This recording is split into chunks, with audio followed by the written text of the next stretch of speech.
Assalamualaikum warahmatullahi wabarakatuh. Saya Misra Nurillah dari jurusan Pendidikan Guru Madrasah Ibtidaiyah Universitas Islam Negeri Imam Bonjol Padang. Saya di sini akan memaparkan mengenai bab 2 tinjauan pustaka dalam mata kuliah Metodologi Penelitian. Selamat menonton.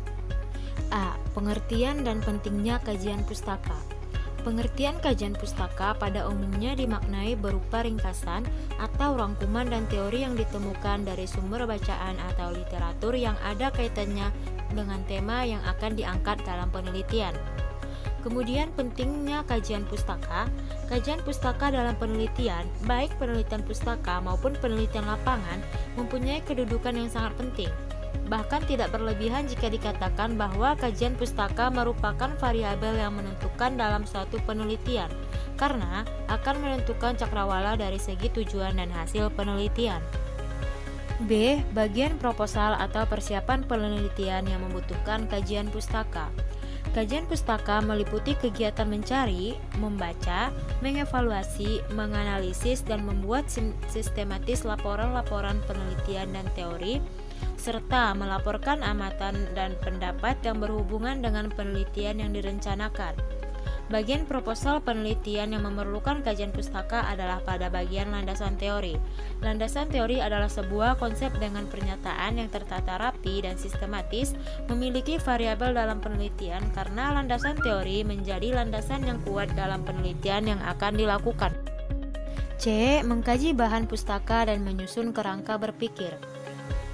Kerangka berpikir merupakan gambaran tentang konsep bagaimana suatu variabel memiliki hubungan dengan variabel lainnya. Langkah-langkah menyusun kerangka berpikir. Yang pertama, menentukan variabel yang lebih detail. 2. Membaca buku-buku hasil penelitian. Yang ketiga, mendeskripsikan teori serta hasil penelitian.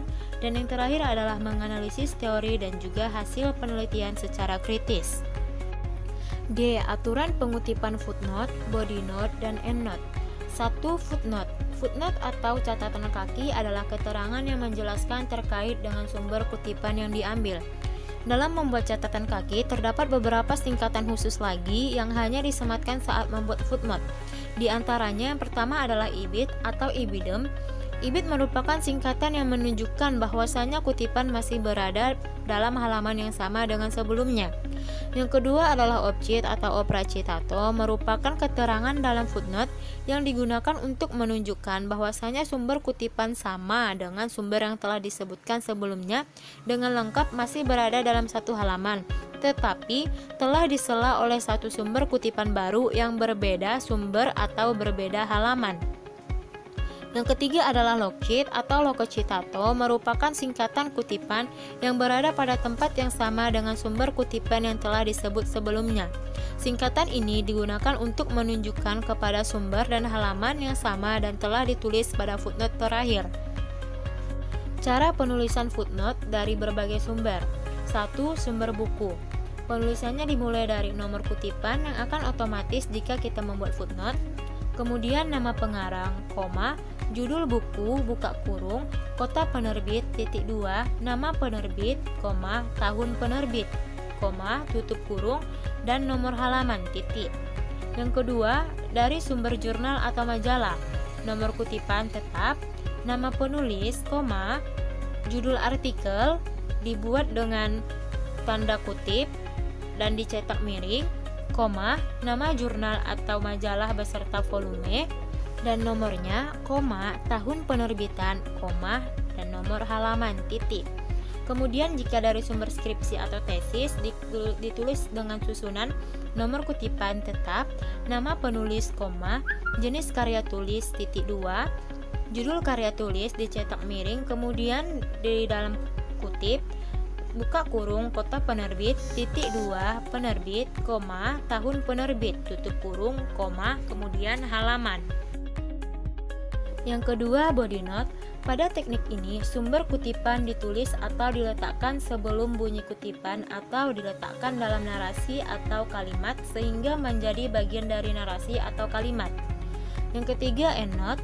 Pada teknik endnote, nama pengarang diletakkan setelah bunyi kutipan atau dicantumkan pada bagian akhir narasi dengan ketentuan. Yang pertama, membuat pengantar kalimat sesuai dengan keperluan, menampilkan kutipan baik dengan kutipan langsung maupun kutipan tidak langsung.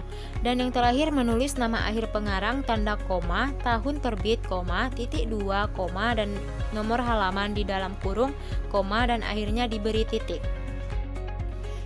Penelitian relevan dan cara penulisannya. Penelitian relevan adalah suatu penelitian sebelumnya yang sudah pernah dibuat dan dianggap cukup relevan atau mempunyai keterkaitan dengan judul dan topik yang akan diteliti, yang berguna untuk menghindari terjadinya pengulangan penelitian dengan pokok permasalahan yang sama. Kemudian cara penulisannya, yang pertama adalah mencari penelitian dengan judul yang memiliki keterkaitan dengan penelitian yang akan kita buat, bisa 2 atau lebih penelitian. Yang kedua, kemudian dilanjutkan dengan menganalisisnya dalam bentuk tabel atau paragraf. Hipotesis penelitian dan contoh. Hipotesis penelitian adalah jawaban sementara terhadap pertanyaan-pertanyaan penelitian. Hipotesis dapat dijelaskan dari berbagai sudut pandang, misalnya secara etimologis, teknis, statistik, dan lain sebagainya. Baiklah, sekian dari saya. Kurang dan lebihnya saya